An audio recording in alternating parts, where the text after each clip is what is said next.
Well, more than half of Americans disapprove of how President Obama is doing his job. That's according to a brand new CNN ORC poll. The poll also looked at several of President Obama's policies, which a majority believe are leading the country in the wrong direction. 52% disapprove of his handling of the economy. Democratic strategist Angela Rye joins us now to discuss a little bit about this. Good morning to you. Good morning. President Obama obviously not running for re-election, so a popularity contest, not anything he's concerned about, but the candidates running for president in 2016 will be.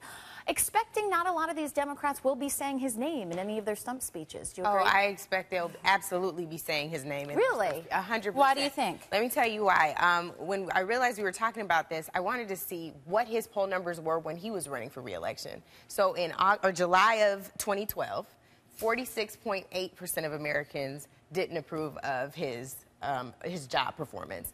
And in 2011, which is really more, timing, August 2011, 40% job approval rating at that time. Okay, so what does that say about the voters? What it says is that your job approval rating doesn't necessarily correlate to how you perform in a general election. It's not just necessarily the job, though. It's his handling on the economy, foreign affairs, ISIS. Same challenges then. There were different foreign affair challenges, but he had the same type of challenges throughout. And I think that what folks need to really understand is he's really been a very, very successful president. So they will absolutely be running on his record. For example, with Hillary Clinton having served in his cabinet for 4 years as Secretary of State, she can't distance herself. And I think that if you even look right now, what you see is her taking credit for some of the things that have gone very well and kind of being silent, but not creating distance on some of the things that aren't going so well. Well, you mentioned Hillary Clinton, that she won't be distancing herself. Joe Biden, who we should note obviously has not thrown his hat into the ring. If he does the same apply?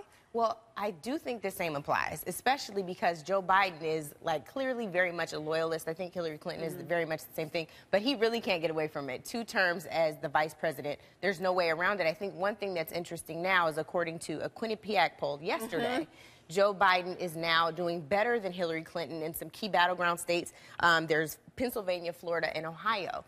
And with that, what you see is everybody does well in the polls, but he's not in the race yet. Well, everybody has that issue. You bring up that interesting Quinnipiac poll, which had Trump ahead of both Jeb Bush and Marco Rubio, their home states. Do you think the Republicans will use this CNN poll and say, look at this, everybody agrees, President Obama's been doing a bad job, we need change, just throwing back to... They can do that, but I don't think it'll go over very well. The one thing that I was trying to think about, what is the justification for this? Because he's kind of had a quiet summer, so to speak, and what I thought about was the last thing that people really saw was the Republican debate.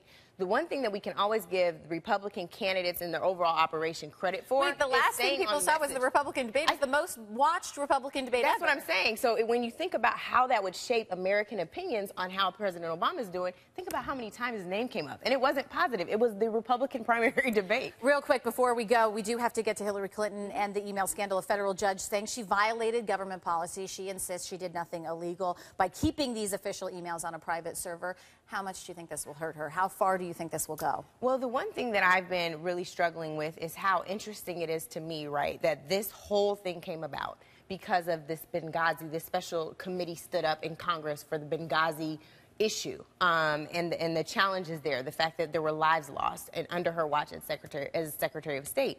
The issue now to me is the very thing that Democratic leadership and Democratic members of the House said from the beginning, and that is this is going to become a witch hunt. I think this is a dream come true for them because they've been able to keep this sustained momentum going into the 2016 primary. Why do you call it a witch hunt? If a federal judge says this violated government policy, because what makes that a witch hunt? Also use private email, because other secretaries of state use private email to handle work business. If members of Congress are honest, they also use private email. Into that? No, but I think right now that you'll start to see this becoming uncovered. There wasn't a search into what's happening in Benghazi then because it hadn't happened.